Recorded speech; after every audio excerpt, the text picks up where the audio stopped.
HT mobile repairing training institute के निम्मेलरिಗೂ स्वागत। सो मेरा सभी भाइयों को HT mobile repairing training institute को स्वागत है।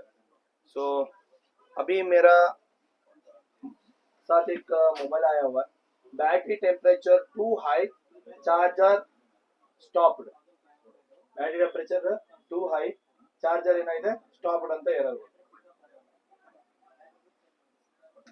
ನೋಡಿ ಕಾಣಿಸ್ತಾ ಇದೆಯಾ। ಸೆಟ್ ಆನ್ ಆಗುತ್ತೆ फुल बैटरी इधर आदरे ಏನಾಗಲ್ಲ चार्ज आगಲ್ಲ। सेट ऑन होता है बट चार्ज नहीं होता। ओके, सो ये वाला प्रॉब्लम में आया हुआ मेरे पास, देखेंगे इसका सॉल्यूशन क्या होता है। सो ये प्रॉब्लम ಬಂದಿದೆ, तो ಇದರ ಸೊಲ್ಯೂಷನ್ ಏನಾಗುತ್ತೆ ಅಂತ ನೋಡೋಣ। ಸೊ ಇವಾಗ ಈ ಮದರ್ ಬೋರ್ಡಲ್ಲಿ ನಾವು ನೋಡಿದರೆ ಎಲ್ಲೂ ಟಚ್ ಆಗಿಲ್ಲ, ಅಂದರೆ ಯಾರು ಏನು ಕೆಲಸ ಮಾಡಿಲ್ಲ। ಸೊ ನಾನೇನು ಮಾಡ್ತೀನಿ, ಇದರ ಬೋರ್ನೇದಲ್ಲಿ ಹಾರ್ಡ್ವೇರ್ ಸೊಲ್ಯೂಷನ್ ಓಪನ್ ಮಾಡಿ ನೋಡಿದರೆ ಬ್ಯಾಟ್ ಆನ್ಗೆ ಸಂಬಂಧಪಟ್ಟ ಯಾವುದೇ ಲೈನ್ ಇಲ್ಲ, ಐ ಡಿ ಲೈನ್ ಇದೆ, ಬಟ್ ಬ್ಯಾಟ್ ಆನ್ಗೆ ಸಂಬಂಧಪಟ್ಟ ಈ ಪ್ರಾಬ್ಲಮ್ಗೆ ಬೇಕಾಗಿರುವ ಬ್ಯಾಟ್ ಆನ್ ಲೈನ್ ಸೊ ಇದರಲ್ಲಿ ಏನೂ ತೋರಿಸಿಲ್ಲ। ಓಕೆ, ಸೊ ನಾವೇನು ಮಾಡೋಣ, ಅದಕ್ಕೆ ಬಿಟ್ ಮ್ಯಾಪ್ನ ಓಪನ್ ಮಾಡ್ಕೊಳ್ಳೋಣ। Y22 बिट मैप ओपन करेंगे। सो बिट मैप ओपन ಮಾಡ್ತೇನೆ, ಯಾಕಂದರೆ ಬ್ಯಾಟನ್ ಬಗ್ಗೆ ಇದರಲ್ಲಿ ಯಾವುದೇ ಐಡಿಯಾ ಇಲ್ಲ। ಸೊ ಹಾಗಾಗಿ ನಾನೇನು ಮಾಡಿದೆ, ಬಿಟ್ ಮ್ಯಾಪ್ನ ಓಪನ್ ಮಾಡಿದ್ದೀನಿ। ಸೊ ಬಿಟ್ ಮ್ಯಾಪ್ ಓಪನ್ ಮಾಡಿದ್ರೆ ಬ್ಯಾಟ್ ಆನ್ ಲೈನ್ ಸೊ ನಮ್ಮ CC B2B ಕನೆಕ್ಟರ್ಗೆ ಅಂದರೆ CC ಬೋರ್ಡ್ಗೆ ಹೋಗುತ್ತೆ। ಸೊ ಇದರಲ್ಲಿ ನೋಡಿ, ಇಲ್ಲಿದೆ ನಮ್ಮ ಬ್ಯಾಟ್ ಆನ್ ಲೈನ್। ಸೊ ಈ ಬ್ಯಾಟ್ ಆನ್ ಲೈನ್ ಹೇಗೆ ಹೋಗ್ತಾ ಇದೆ ಅಂತ ಒಂದ್ಸರಿ ಚೆಕ್ ಮಾಡೋಣ। ಬ್ಯಾಕ್ ಸೈಡ್ CPU ಸೈಡ್ ಹೋಗ್ತಾ ಇದೆ, ಒಂದು ಗ್ರೌಂಡ್ ಆಗಿದೆ। ನೆಕ್ಸ್ಟ್ ಅಲ್ಲಿಂದ ಸೀದಕ್ಕೆ ಸೀದಾ ಪವರ್ ICಯ बैट ऑन लाइन के होता है। ये B2B कनेक्टर से डिवाइड होके यानी पावर IC का बैट ऑन पिन को जा रहा है, ये अपना लाइन है। इससे प्रॉब्लम होगा क्योंकि ना इसमें वोल्टेज डिवाइडर नहीं हो गया तो ये प्रॉब्लम हो सकता है। ये वाला मॉडल में हम एक जंपर से कैसे इसको सॉल्व कर सकते करके हम ये बता रहे हैं। सो देखो, ये वाला पिन है, सो ये वाला पिन से डायरेक्टली सेकेंडली बैक साइड में जाएगा, बैक साइड में जाके क्या करेगा, डिवाइड होके जाएगा। ओके, सो अभी एक काउंटिंग करेंगे ये वाला पिन में कितना पिन है करके, तो उसका अंदर GR आ रहे या नहीं आ रहे चेक करेंगे। ये काउंटिंग होने के बाद GR पता चलेगा वो वाला पिन में आ रहा है क्या। तो 1.09 आ रहा है, जी रहा है, क्योंकि ना ये रजिस्टर से जा रहा है होते हुए, सो इसलिए हाई वैल्यू ही आएगा, यानी 2.2 आ गया ना, क्योंकि ना सेंटर में एक रजिस्टर है, सो इसलिए ये वाला वैल्यू ठीक ही लग रहा है मेरे को, कोई प्रॉब्लम नहीं है। ओके, हम अभी पीछे वाला भाग में जाएंगे, क्योंकि ना ये वाला रजिस्टर में किधर कनेक्टिविटी हो गया वो वाला भाग। ಸೊ ಎಲ್ಲಿ ಕನೆಕ್ಟಿವಿಟಿ ಆಗಿದೆಯಲ್ಲ ಆ ಭಾಗಕ್ಕೆ ನಾವೇನು ಮಾಡೋಣ, ಇವಾಗ ಹೋಗೋಣ। ಸೊ ಇಲ್ಲಿ ಏನಾಗಿದೆ, ಸೊ ನಮ್ಮ ರಿಜಿಸ್ಟರ್ ಇದೆ, ಒಂದು ಗ್ರೌಂಡ್ ಆಗಿದೆ। ಸೊ ಇದೇನಾಗಿದೆ, ಅಲ್ಲಿಂದ ಸೀದಕ್ಕೆ ಸೀದಾ ಎಲ್ಲಿಗೆ ಹೋಗುತ್ತೆ ಅಂತ ಹೇಳಿದರೆ ಸೀದಾ ಪವರ್ IC ಕನ್ನಡ। ಸೊ ನಾವಿವಾಗ ಇದನ್ನು ಓಪನ್ ಮಾಡೋಣ, ಸೀಲ್ಡ್ ಪ್ಯಾಕೆಡ್ ಇದೆ। ಸೊ ನಾನೇನು ಮಾಡಿದೆ, ಓಪನ್ ಮಾಡಿದ್ದೀನಿ। ಇವಾಗ ಈ ರಿಜಿಸ್ಟ್ರು ಕೂಡ ಇದರಲ್ಲೇ ಇದೆ, ಬಟ್ ಆದರೆ ಏನಾಗಿಲ್ಲ, ಇಲ್ಲಿ ಡಿವೈಡ್ ಆಗಿಲ್ಲ ಇರ್ಬೋದು, ಅದಕ್ಕೆ ಪ್ರಾಬ್ಲಮ್ ತೋರಿಸ್ತಾ ಇದೆ। ಸೊ ಇದರ GR ನೋಡಿದ್ರೆ ಈ ಕಡೆ ಒಂದ್ಸಲಿ ಗ್ರೌಂಡ್ ತೋರಿಸ್ತಾ ಇದೆ, ಈ ಕಡೆ ತೋರಿಸ್ತಾ ಇದೆ ಅಪ್ನಾ 583 ನಮ್ಮ ಪವರ್ ICಯಿಂದ ಬರ್ತಾ ಇರೋ 0, ಈ ಕಡೆ ಏನಾಗ್ತಾ ಇದೆ ಹೈ ವ್ಯಾಲ್ಯೂ ಅಂದರೆ ನಮ್ಮ B2B ಕನೆಕ್ಟರ್ ಹೋಗಿರೋದು, ಒಂದು ಕಡೆ ಗ್ರೌಂಡ್ ಜಂಪಿಂಗ್ ತಗೊಂಡಿದ್ದೀನಿ। ಯಾಕೆ ಜಂಪಿಂಗ್ ತಗೊಂಡಿದ್ದೀನಿ ಅಂತ ಹೇಳಿದ್ರೆ, ಸ್ಕೀಮ್ಯಾಟಿಕ್ ಪ್ರಕಾರವಾಗಿ ಇದರ लाइन, इसका लाइन स्कीमेटिक के हिसाब से देखो, ये बैट ऑन को जा रहा है, battery temperature high is equal to bat on line को ए जा रहा है। ओके, इसमें देखो ये बैट ऑन ಏನಿದು बैट ऑन ಕಾಣಿಸ್ತಿದೆ, बैट ऑन ಕಾಣಿಸ್ತಿದ್ಯಾ। ಸೊ ಈ ಲೈನ್ बैट ऑन ಗೆ ನಮಗೆ ವೋಲ್ಟೇಜ್ ಡಿವೈಡರ್ ಆಗಿ ಹೋಗಬೇಕಾಗುತ್ತೆ। बैट ऑन को वोल्टेज डिवाइड होके क्या होना चाहिए। ओके, सो इधर से मैंने जंपिंग लिया हुआ है, ये इस तरफ इधर इधर इधर सीधा IC ಒಳಗಡೆ ಹೋಗ್ತಾ ಇದೆ ಇಲ್ಲಿ। सो इस तरफ ಈ ಕಡೆ ಎಲ್ಲಿ ಹೋಗ್ತಾ ಇದೆ, सीधा के सीधा ನಮ್ಮ ಚಾರ್ಜಿಂಗ್ ಕನೆಕ್ಟರ್ ಬರುತ್ತಲ್ಲ B to B connector, so ಇಲ್ಲಿಗೆ ಹೋಗ್ತಾ ಇದೆ. ಓಕೆ. ಸೊ ಇವಾಗ ಇಲ್ಲಿ ನಮಗೆ ಏನ್ ಬೇಕು, ವೋಲ್ಟೇಜ್ ಬೇಕಾಗಿತ್ತು. ಆದ್ರೆ ನಮ್ಗೆ ಎಷ್ಟು ಬರ್ತಾ ಇತ್ತು, 0.4 ವೋಲ್ಟೇಜ್ ಬರ್ತಾ ಇತ್ತು. ಇಲ್ಲಿ ಎಷ್ಟು ಬರ್ತಾ ಇತ್ತು, 0.4 ವೋಲ್ಟೇಜ್ ಬರ್ತಾ ಇತ್ತು. ಸೊ ಇಲ್ಲಿ ಎಷ್ಟು ವೋಲ್ಟೇಜ್ ಬರೋದು ಅಂತ ಹೇಗೆ ಕಂಡುಹಿಡಿಯೋದು? ಸೊ ನೋಡಿ ನಾನು ಹೇಳ್ತಾ ಇದ್ದೀನಿ. ಸೊ ಇದೇ ಸೇಮ್ ಐಸಿನ ಯಾವ್ದು ಹಾಕಿದ್ದಾರೆ, ರೆಡ್ಮಿ 10X ಅಲ್ಲಿ ಹಾಕಿದ್ದಾರೆ. Same IC 6357W. ಇದ್ರ ಸ್ಕೀಮ್ಯಾಟಿಕ್ ಓಪನ್ ಮಾಡ್ಕೊಂಡಿದ್ದೀನಿ. L12. ಸೊ ನಮ್ಮ ಬ್ಯಾಟ್ ಆನ್ ಲೈನ್ ಕೂಡ L12. 1 ಸೆಕೆಂಡ್. ಸೊ ನಮ್ಮ ಬ್ಯಾಟ್ ಆನ್ ಲೈನ್ ಕೂಡ L12. ನೋಡಿ ಇಲ್ಲಿ ಯಾವ್ದಿದೆ L12 ಅಂತ. L12 ಇದೆ, ಹೌದಾ? ಸೊ ಇದ್ರ ಸ್ಕೀಮ್ಯಾಟಿಕ್ ಇಲ್ಲ ನಮ್ಮ ಹತ್ರ, ಇಲ್ಲ. ಸೊ ನಾನೇನ್ ಮಾಡ್ತಾ ಇದ್ದೀನಿ, ರೆಡ್ಮಿ 10X ಡಯಾಗ್ರಾಮ್ ನ ಓಪನ್ ಮಾಡ್ಕೊಂಡಿದ್ದೀನಿ, L12. ಸೊ ಇದು ಎಲ್ಲಿಗೆ ಹೋಗ್ತಾ ಇದೆ ನೋಡೋಣ, ಬ್ಯಾಟ್ ಆನ್. ಈ ಮಾಡೆಲ್ ಅಲ್ಲಿ ಬ್ಯಾಟ್ರಿ ಕನೆಕ್ಟರ್ ಕೊಟ್ಟಿದ್ದಾರೆ. ಆದ್ರೆ ನಮ್ಮ ವಿವೋದಲ್ಲಿ ಚಾರ್ಜಿಂಗ್ B2B ಕನೆಕ್ಟರ್ ಕೊಟ್ಟಿದ್ದಾರೆ. ಕನ್ನಡ ಅಂದ್ರೆ B2B ಕನೆಕ್ಟರ್ ಅಲ್ಲಿ ಕೆಳಗಡೆ ಏನಿದೆ, ಇದರ ಬ್ಯಾಟ್ ಆನ್ ಇದೆ. ಓಕೆ, ಚಲೋ ಠೀಕ್, ಏನು ತೊಂದರೆ ಇಲ್ಲ. ಇದು ಯಾವ ತರ ಇದಾಗುತ್ತೆ ಅಂತ ನೋಡೋಣ. ಬ್ಯಾಟ್ ಆನ್ ಅಂದ್ರೆ ಔಟ್ಪುಟ್ ಲೈನ್ ಇದು. ಸೊ ಇದು ಏನಾಗ್ತಾ ಇದೆ, VRFE PMU 1.2 ಇದಕ್ಕೆ ಫುಲ್ ಅಪ್ ಆಗ್ತಾ ಇದೆ 24K. ಎಷ್ಟೇ 24K. ಸೊ ಇಲ್ಲಿ ಕೆಳಗಡೆ ಒಂದು ಇದು ಬರ್ದಿದ್ದಾರೆ ನೋಡಿ, ಇಲ್ಲಿ 100K ground battery package ID not meet in the requirement. ಅಂದ್ರೆ ಬ್ಯಾಟ್ರಿ ಒಳಗಡೆ ಏನಿದೆ 100K ಇದೆ, 100K ಏನಿದೆ ಬ್ಯಾಟ್ರಿ ಒಳಗಡೆ ಇದೆ. R1 ಯಾವ್ದಾಯ್ತು 24K ಆಯ್ತು, R2 ಯಾವ್ದಾಯ್ತು 100K ಆಯ್ತು. ಓಕೆ, ಸೊ ಇವಾಗ ಈ ಕೇಸಸ್ ಅಲ್ಲಿ R1 ಪ್ಲಸ್ R1 ಎಷ್ಟಾಯ್ತು 24K, R2 ಎಷ್ಟಾಯ್ತು ನಮ್ದು 100K. ಅಂದ್ರೆ 1.4 ವೋಲ್ಟ್ ನಮ್ದು ಏನ್ ಬರ್ಬೇಕಾಗುತ್ತೆ, ಇನ್ಪುಟ್ ಬರ್ಬೇಕಾಗುತ್ತೆ. ವೋಲ್ಟೇಜ್ ಎಷ್ಟು ಕೊಟ್ಟಿದ್ದಾರೆ, VRFE 2.8 ವೋಲ್ಟ್. ಅಂದ್ರೆ ರೆಡ್ಮಿ 10X ಮಾಡೆಲ್. ಯಾಕಂದ್ರೆ ಸೇಮ್ ಪವರ್ ಐಸಿ ಇದ್ರೊಳಗೂ ಅದನ್ನೇ ಕೊಟ್ಟಿದ್ದಾರೆ, ಸೇಮ್ ಪವರ್ ಐಸಿನೇ ಕೊಟ್ಟಿದ್ದಾರೆ ಇದನ್ನು. ಸೊ ನಮ್ದು ಈ ಆಕ್ಚುಯಲ್ ಮಾಡೆಲ್ ಅಲ್ಲಿ ಏನ್ ಕೊಟ್ಟಿದ್ದಾರೆ, ಇದನ್ನ ಬ್ಯಾಟ್ರಿ ಕನೆಕ್ಟಿವಿಟಿ ಇದ್ದಾರೆ. ಅಂದ್ರೆ VRFE ಏನಾಗ್ಬೇಕಾಗುತ್ತೆ, 2.8 ವೋಲ್ಟೇ ಬರ್ಬೇಕಾಗುತ್ತೆ. ಎಲ್ಲಿದೆ VRFE ಚೆಕ್ ಮಾಡೋಣ ಒಂದ್ಸಲಿ. Full up ಕೊಡ್ಲೇಬೇಕಾಗುತ್ತೆ. ಬಟ್ ಆದ್ರೆ ಈ ಬಿಟ್ ಮ್ಯಾಪ್ ಅಲ್ಲಿ ಏನ್ ಮಾಡಿಲ್ಲ, ಬೋರ್ನಿಯೋದವರು ಕೊಟ್ಟಿಲ್ಲ VRFE 2.8 ವೋಲ್ಟ್ ಈ ವೋಲ್ಟೇಜ್. ಸೊ ಈ ವೋಲ್ಟೇಜ್ ಫುಲ್ ಅಪ್ ಆಗ್ಲೇಬೇಕಾಗಿತ್ತು. ಆದ್ರೆ ಇದ್ರಲ್ಲಿ ಏನ್ ತೋರಿಸಿಲ್ಲ, ಫುಲ್ ಅಪ್ ಆಗಿಲ್ಲ ಅಂತ ತೋರಿಸಿದ್ದಾರೆ. ಸೊ ನಮ್ಮ ಬಿಟ್ ಮ್ಯಾಪ್ ಅಲ್ಲಿ ಸೇಮ್ ಆಕ್ಚುಯಲ್ ಮಾಡೆಲ್ ಬಿಟ್ ಮ್ಯಾಪ್ ಅಲ್ಲಿ ಫುಲ್ ಅಪ್ ತೋರಿಸಿಲ್ಲ. ಆದ್ರೆ ನಮ್ಮ ರೆಡ್ಮಿ 10X ಅಲ್ಲಿ ಫುಲ್ ಅಪ್ ತೋರಿಸಿದ್ದಾರೆ. ಆ ಕಾರಣಕ್ಕೆ ನಾವು ಇನ್ಪುಟ್ ನ 2.8 ಅಂತ ತಗೊಂಡು ಔಟ್ಪುಟ್ ಅಲ್ಲಿ ಹೇಗೆ ಇದು ಮಾಡೋದಂದ್ರೆ R1 24K, R2 ಬ್ಯಾಟ್ರಿ ಒಳಗಡೆ 100K. ಇದರಲ್ಲಿ ಆಕ್ಚುಯಲ್ ಮದರ್ ಬೋರ್ಡ್ ಅಲ್ಲಿ ಹೇಗಿದೆ ಅಂದ್ರೆ R1 24K, R2 is A battery ಇಲ್ಲ, ಇಲ್ಲಿ CC ಬೋರ್ಡ್ ಅಲ್ಲಿ ಏನಿದೆ ಕನೆಕ್ಟಿವಿಟಿ ಇದೆ. R2 100K ಅಂದ್ರೆ CC ಬೋರ್ಡ್ ಅಲ್ಲಿ ಇರ್ಬೋದು. CC ಬೋರ್ಡ್ ಚೇಂಜ್ ಮಾಡಿದ್ರು ಇದು ಪ್ರಾಬ್ಲಮ್ ಸಾಲ್ವ್ ಆಗುತ್ತೆ. ಸೊ ನಾವೇನ್ ಮಾಡೋಣ, ಒರಿಜಿನಲ್ CC ಬೋರ್ಡ್ ಸಿಗ್ತಾ ಇಲ್ಲ ನಮ್ಮ ಹತ್ರ ಅಂದ್ರೆ ಒಂದು ಸೊಲ್ಯೂಷನ್ ಹೇಳ್ತಾ ಇದೀನಿ ವೋಲ್ಟೇಜ್ ಡಿವೈಡರ್ ಮುಖಾಂತರವಾಗಿ.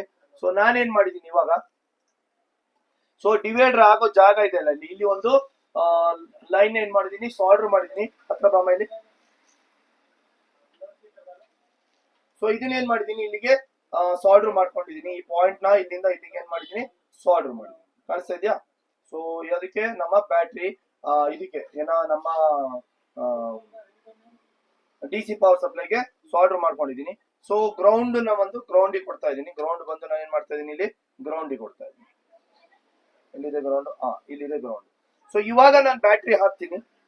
ಸೊ ನೋಡೋಣ ನಮ್ಮ ರಿಸಲ್ಟ್ ಏನ್ ಬರುತ್ತೆ ಅಂತ. ಬ್ಯಾಕ್ ಹೋಗು. ಇವಾಗ ನಾನು ಬ್ಯಾಟ್ರಿ ಕನೆಕ್ಟ್ ಮಾಡ್ತೀನಿ. ಸೊ ಇವಾಗ ನಾನು ಏನ್ ಮಾಡಿದೀನಿ, ಇಲ್ಲಿಂದ ಬ್ಯಾಕ್ ಇಂದ ಒಂದು ಲೈನ್ ತಗೊಂಡಿದೀನಿ. ಸೊ 1.4 ವೋಲ್ಟೇಜ್ ಸೊ ಏನ್ ಕೊಟ್ಟಿದೀನಿ, ನಮ್ಮ ಇದರಿಂದ DC पावर सप्लाई इंदा 1.4 वोल्टेज ಕೊಟ್ಟಿದ್ದೀನಿ.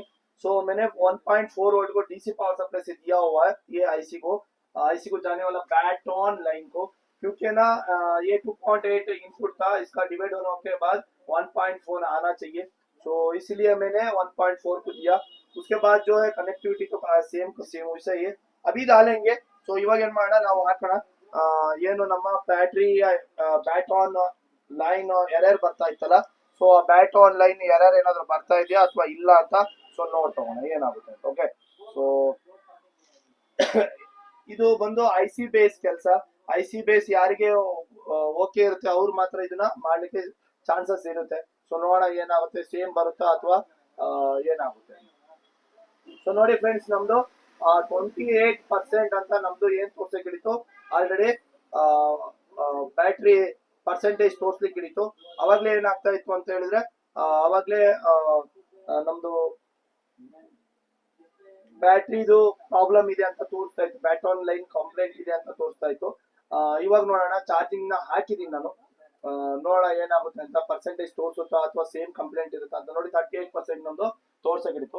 ಸೊ ಇದಕ್ಕೆ ಏನ್ ಮಾಡ್ಬೇಕು, ಒಂದು ವೋಲ್ಟೇಜ್ ಡಿವೈಡರ್ ಸರ್ಕ್ಯೂಟ್ ಹಾಕ್ಬೇಕು. ಏನ್ ಹಾಕ್ಬೇಕು, ಒಂದು ವೋಲ್ಟೇಜ್ ಡಿವೈಡರ್ ಸರ್ಕ್ಯೂಟ್ ಮಾಡ್ಬಿಟ್ಟು ಅಲ್ಲಿ 1.4 ವೋಲ್ಟ್ ನ ಕೊಡ್ಬೇಕಾಗ್ತದೆ. ಅಲ್ಲಿ 1.4 ವೋಲ್ಟೇಜ್ ನ ಕೊಡ್ಬೇಕಾಗುತ್ತೆ. ಬನ್ನಿ ಅದಕ್ಕೊಂದು ವೋಲ್ಟೇಜ್ ಡಿವೈಡರ್ ಸರ್ಕ್ಯೂಟ್ ಮಾಡ್ಬಿಟ್ಟು ಇದನ್ನ 100% ಕ್ಲಿಯರ್ ಮಾಡೋಣ. ಇದೇ ಕೆಲಸ ನೀವು ಕೂಡ ಕಲಿಬಹುದು ಫ್ರೆಂಡ್ಸ್. ಬನ್ನಿ HDK mobile repairing training institute ಬ್ಯಾಂಗ್ಳೂರ್ಗೆ. ಯಾಕೆ ಅಂತ ಹೇಳಿದ್ರೆ ನಾನು IC ಬೇಸ್ ಕೆಲಸ ಕಲಿಯೋದು ಇಂಪಾರ್ಟೆಂಟ್. ಯಾಕಂದ್ರೆ ಎಲ್ಲದಕ್ಕೂ ಬಿಟ್ ಮ್ಯಾಪ್ ಇದ್ರೆ ಸ್ಕೀಮ್ಯಾಟಿಕ್ ಇರಲ್ಲ, ಸ್ಕೀಮ್ಯಾಟಿಕ್ ಇದ್ರೆ ಬಿಟ್ ಮ್ಯಾಪ್ ಇರಲ್ಲ. ಸೊ IC ಬೇಸ್ ಕೆಲಸ ಕಲ್ತ್ರೆ ಇದೆಲ್ಲ ಪ್ರಾಬ್ಲಮ್ ಆರಾಮಾಗಿ ಸಾಲ್ವ್ ಮಾಡಬಹುದು. ಬನ್ನಿ ನಾವು ವಿಡಿಯೋನ ಮುಂದೆ ನೋಡೋಣ. ये मॉडल में अभी मैं एक सिंपल का सोल्यूशन बता रहा हूँ. सो ये मॉडल Y22ದಲ್ಲಿ ಈ ಥರ ಕಂಪ್ಲೇಂಟ್ ಬಂದಾಗ ಸೊ ಸಿಂಪಲ್ ಒಂದು ಸೊಲ್ಯೂಷನ್ ಹೇಳ್ತಾ ಇದ್ದೀನಿ ನಾನು.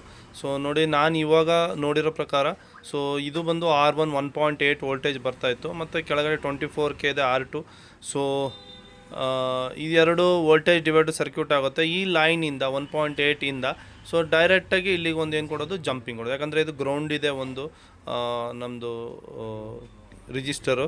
ಸೊ ಇದೇನಾಗುತ್ತೆ, ವೋಲ್ಟೇಜ್ ಡಿವೈಡರ್ ಆಟೋಮೆಟಿಕ್ ಆಗುತ್ತೆ, R1 ಮೇಲ್ಗಡೆ R2 ಕೆಳಗಡೆ. ಸೊ ಇದ್ರ ಪ್ರಕಾರವಾಗಿ ಏನಾಗುತ್ತೆ, ವೋಲ್ಟೇಜ್ ಡಿವೈಡ್ ಆಗುತ್ತೆ. ಸೊ ಇದ್ರ ವ್ಯಾಲ್ಯೂ ಒಂದ್ಸರಿ ನಾವೇನು ಮಾಡೋಣ ತೋರಿಸ್ತಾ ಇದ್ದೀನಿ ನಿಮಗೆ. ಸೊ ಇದು ನೋಡಿ, ಇದು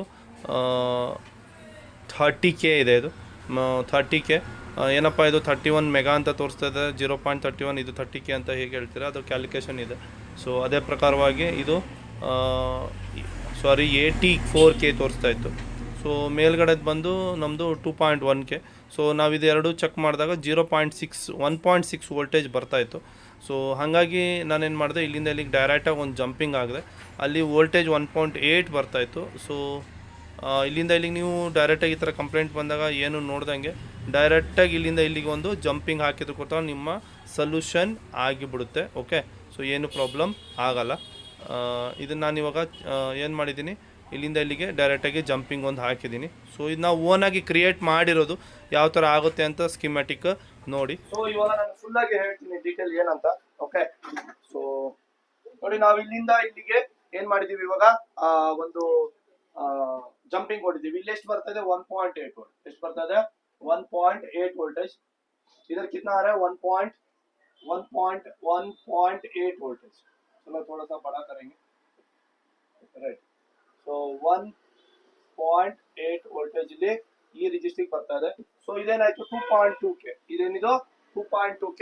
ಸೊ ನಾನು ನಿಮಗೆ ತೋರಿಸಿರೋ ಪ್ರಕಾರ ಇದು 30K, ಇದು ಗ್ರೌಂಡ್ ಅಲ್ಲಿ ಇದೆ. ಎಲ್ಲಿದೆ, ಇದು ಗ್ರೌಂಡ್ ಅಲ್ಲಿ ಇದೆ. ಸೊ ಇದೇನಾಯ್ತು ಇವಾಗ, ಇದು R1 ಆಯ್ತು, ಇದು R2 ಆಯ್ತು. ಇದೇನಾಯ್ತು, R2 ಆಯ್ತು. ಸೊ ಇಲ್ಲಿಂದ ಹೊರಟಿದೆ ನಮ್ದು ಬ್ಯಾಟ್ ಆನ್ಗೆ. ಇಲ್ಲಿಂದ ಹೊರಟಿದೆ ಬ್ಯಾಟ್ ಆನ್ ಅಂದ್ರೆ ನಮ್ಮ ಬ್ಯಾಟ್ ಆನ್ ವೋಲ್ಟೇಜ್ ಹೊರಟಿದೆ. ಸೊ ಇವೆರಡು R1 ಇದು R2 ಅಂದ್ರೆ 1.6 ವೋಲ್ಟೇಜ್ ತನಕ ಏನಾಯ್ತು ಪ್ರೊಡ್ಯೂಸ್ ಮಾಡ್ತಾ ಇದೆ. ಸೊ ನಮಗೆ ಟಾಲರೆನ್ಸ್ 20% ಇರೋದ್ರಿಂದ 1.4 ಅಥವಾ 1.6 ಆದ್ರೂ ನಡೆಯುತ್ತೆ. ಓಕೆ, ಸೊ ಈ ಪ್ರಕಾರವಾಗಿ ನಮ್ಮ ಮದರ್ ಬೋರ್ಡ್ ಅಲ್ಲಿ ನೋಡಿ, ಇಲ್ಲಿ ನಾನು ಮತ್ತೆ ಹೇಳ್ತಾ ಇದ್ದೀನಿ, एक्चुअल मदरबोर्ड नम्बू. सो याद एक्चुअल मतलब ಇದು ಬ್ಯಾಟ್ ಆನ್ ಹೋಗ್ತದೆ. ಏನು ಹೋಗ್ತದೆ, ಇಲ್ಲಿ बैट ऑन को जा रहा है, ये जा रहा है बैट ऑन अपना power IC. Sorry, bat on इधर से CC बोर्ड से आ गया, CC बोर्ड ಇಂದ ಬಂತು, CC बोर्ड ಇಂದ ಬಂದ್ಬಿಟ್ಟು ಏನಾಗ್ತಾ ಇದೆ, ಇದು ನಮ್ಮ ಬ್ಯಾಟ್ ಆನ್ ಲೈನ್ ಹೋಗ್ತದೆ. ಅಂದ್ರೆ ನಮ್ಮ ಪವರ್ IC ಅಲ್ಲಿ ಇದೆಲ್ಲ ಈ ಪವರ್ IC ಹೋಗ್ತದೆ. ನೋಡಿ, ಇಲ್ಲಿ power IC bat on line ಹೋಗ್ತಾ ಇದೆ. ಸೊ ಈ ಬ್ಯಾಟ್ ಆನ್ ಲೈನ್ ಅಲ್ಲಿ ನಮಗೆ ಬೇಕಾಗಿರೋ ವೋಲ್ಟೇಜ್ ಬಂದಿಲ್ಲ. ಬ್ಯಾಟ್ ಆನ್ ಲೈನ್ ಅಲ್ಲಿ ನಮಗೆ ಬೇಕಾಗಿರೋ ವೋಲ್ಟೇಜ್ ಬರ್ತಾ ಇರ್ಲಿಲ್ಲ. ಸೊ ಅದಕ್ಕೋಸ್ಕರ ನಮ್ಮ ಬ್ಯಾಟ್ರಿ ಎರರ್ ಲೈನ್ ಬರ್ತಾ ಇತ್ತು. ಸೊ ನಾನೇನ್ ಮಾಡಿದೆ, ಸಿಂಪಲ್ ಆಗಿ ಕೆಲಸ ಮಾಡಿದ್ದು. ಏನ್ ಕೆಲಸ ಮಾಡಿದೆ, ಸಿಂಪಲ್, ಇಲ್ಲಿ ನೋಡಿ. ಸೊ ಇಲ್ಲಿ ಇದು ಬಂದು 2.2K ರಿಜಿಸ್ಟರ್ ಇದೆ, ಇದು ಬಂದು 30K ರಿಜಿಸ್ಟರ್ ಇದೆ. ಸೊ ಇದು ಒಂದ್ ಕಡೆ ಏನಾಗಿದೆ, ಗ್ರೌಂಡ್ ಆಗಿದೆ. एक जगह क्या हो गया, ग्राउंड हो गया. सो इसको क्या कर लिया मैंने, इधर से इधर सेंटर में जोड़ दिया. ಇದನ್ನೇನ್ ಮಾಡಿ ಸೆಂಟರ್ ಗೆ ಕನೆಕ್ಷನ್ ಕೊಟ್ಟಿದ್ದೀನಿ. ಇಲ್ಲಿ 1.8 ವೋಲ್ಟೇಜ್ ಬರ್ತಾ ಇದೆ, 1.8 ವೋಲ್ಟೇಜ್ ಬರ್ತಾ ಇದೆ. ಸೊ ಈ ವೋಲ್ಟೇಜ್ ನ ಇಲ್ಲಿ ಕೊಟ್ಟಾಗ ಇದು R1 ಆಯ್ತು, ಇದು R2 ಆಯ್ತು. ಸೊ ಇದರ ಟೋಟಲ್ ವೋಲ್ಟೇಜ್ 1.6 ವೋಲ್ಟೇಜ್ ಔಟ್ಪುಟ್ ಕೊಡ್ತಾ ಇದೆ. ಸೊ ಈ 1.6 ವೋಲ್ಟೇಜ್ 20% ಟಾಲರೆನ್ಸ್ ಅಂತ ಹೇಳಿದ್ರೆ, ಸೊ ನಮ್ಮ 1.6 ವೋಲ್ಟೇಜ್ ನಮ್ಮ ಬ್ಯಾಟ್ ಆನ್ ಗೆ ಹೋಗುತ್ತೆ. ಎಲ್ಲಿ ಹೋಗುತ್ತೆ? ನಮ್ಮ ಬ್ಯಾಟ್ ಆನ್ ಈ ಲೈನ್ ಹೋಗುತ್ತೆ. ಇಲ್ಲಿಗೆ ನಮ್ಮ ಆಕ್ಚುಯಲ್ ಮದರ್ ಬೋರ್ಡ್ ಬೇಕಾಗಿರೋದು ಎಷ್ಟು ವೋಲ್ಟೇಜ್ ಹೋಗ್ತದೆ ಇಲ್ಲಿ? 1.6 ವೋಲ್ಟೇಜ್. ಓಕೆ, ಅರ್ಥ ಆಯ್ತು ಅನ್ಕೊಂತೀನಿ. ಇಲ್ಲಾಂದ್ರೆ ಇನ್ನೊಂದ್ಸಲಿ ಏನ್ ಮಾಡಿ ರಿಪೀಟ್ ಮಾಡಿ ನೋಡಿ. ಸೊ ಇವಾಗ ನಾನು ಮತ್ತೆ ವಾಪಸ್ ಬರ್ತಾ ಇದೀನಿ ಮೊಬೈಲ್ ಹತ್ರ. ಸೊ ಸಿಂಪಲ್ ನಾನು ಏನು ಮಾಡಿಲ್ಲ, ಒಂದು ಜಂಪಿಂಗ್ ಕೊಟ್ಟಿದ್ದೀನಿ ಇಲ್ಲಿಂದ ಇಲ್ಲಿಗೆ, ವೋಲ್ಟೇಜ್ ಡಿವೈಡರ್ ಸರ್ಕ್ಯೂಟ್ ಅದಕ್ಕಲ್ಲೇ ಆಯ್ತು. ಓಕೆ, ಸೊ ಇವಾಗ ಇದನ್ನ ನಾವೇನ್ ಮಾಡೋಣ, ಮದರ್ ಬೋರ್ಡ್ ನ ಹಾಕೋಣ ಇದೀವಿ. ಸೊ ನೋಡಿ, ಇದೇ ತರ ಕೆಲಸ ನೀವು ಕೂಡ ಕಲಿಬಹುದು. आप ऐसा काम सीख सकते हैं भाई. आ जाइए STT mobile repairing training institute Bangalore. ಹೆಂಗೆ ಅಂತ ಹೇಳಿದ್ರೆ ಐಸಿ ಬೇಸ್ ಕೆಲಸ ಗೊತ್ತಿದ್ರೆ ಮಾತ್ರ ಈ ಕೆಲಸ ಮಾಡ್ಲಿಕ್ಕೆ ಸಾಧ್ಯ, ಇಲ್ಲ ಅಂದ್ರೆ ಯಾವುದೇ ಕಾರಣಕ್ಕೂ ಆಗಲ್ಲ. ಸ್ಕೀಮ್ಯಾಟಿಕ್ ನಾಲೆಡ್ಜ್ ಇರ್ಬೇಕಾಗುತ್ತೆ, ಐಸಿ ಬೇಸ್ ಕೆಲಸ ಮಾಡ್ಬೇಕಾಗುತ್ತೆ. ಪ್ರತಿ ಒಂದು ಕೂಡ ಇದರಲ್ಲಿ ಏನಾಗಬೇಕಾಗುತ್ತೆ, ಇನ್ವಾಲ್ವ್ ಆದ್ರೆ ಮಾತ್ರ ಈ ತರ ಕೆಲಸ ಮಾಡ್ಲಿಕ್ಕೆ ಆಗುತ್ತೆ. ಸೊ ನೋಡೋಣ ನಮ್ಮ ಪ್ರಾಬ್ಲಮ್ ಸಾಲ್ವ್ ಆಯ್ತಾ. 0.6 ತಗೊಂತ ಇದೆ. ಸೊ 0.6 ತಗೊಂತ ಇದೆ. ನೋಡೋಣ ಇಂಡಿಕೇಶನ್ ತೋರಿಸುತ್ತಾ ಇಲ್ವಾ ಅನ್ನೋದನ್ನ ನಾನು ನಿಮ್ಗೆ ನೋಡಿ 40% ಆಲ್ರೆಡಿ ತೋರಿಸ್ತಾ ಇದೆ. ಒಂದು ಜಂಪ್ ಹಾಕಿದೆ ಅಷ್ಟೇ ನಾನು. ಸೊ ನಾಲೆಡ್ಜ್ ಬೇಕು, ಐಸಿ ಬೇಸ್ ಕೆಲಸ ಬೇಕು. ಸ್ಕೀಮ್ಯಾಟಿಕ್ ಯಾವ್ದೋ ಇತ್ತು, ಬಿಟ್ ಮ್ಯಾಪ್ ಯಾವ್ದೋ ಇತ್ತು, ಅದನ್ನ ನಾವು ಇದು ಮಾಡ್ಬಿಟ್ಟು ಏನ್ ಮಾಡಿದ್ವಿ, ಇದರಲ್ಲಿ 100% ವರ್ಕ್ ನ ಮಾಡ್ಲಾಗಿದೆ. ಸೊ ಇದೇ ತರ ಕೆಲಸ ನೀವು ಕೂಡ ಕಲಿಬಹುದು. ಬನ್ನಿ STT mobile repairing training institute ಬ್ಯಾಂಗ್ಳೂರ್ಗೆ. ಏನಾದ್ರು ಎನ್ಕ್ವೈರಿ ಇದ್ರೆ ಕೆಳಗಡೆ ಬರ್ತಿರೋ ನಂಬರ್ಗೆ ಏನ್ ಮಾಡಿ ಕಾಂಟ್ಯಾಕ್ಟ್ ಮಾಡಿ. ಸೊ ವಿಡಿಯೋ ನೋಡಿ ಹಾಗೆ ಹೋಗ್ಬೇಡಿ, ಒಂದು ಶೇರ್ ಮಾಡಿ, ಒಂದು ಲೈಕ್ ಮಾಡಿ, ನಮಗೆ ಕೆಳಗೆ ಕಾಮೆಂಟ್ಸ್ ಮಾಡಿ ಹೇಗಿತ್ತು ವಿಡಿಯೋ ಏನು ಅಂತ. ಈ ವಿಡಿಯೋ ನೋಡಿದಕ್ಕೆ ಧನ್ಯವಾದಗಳು. Thank you for watching. ನೋಡಿ 40% ಕೂಡ ಆಗಿದೆ.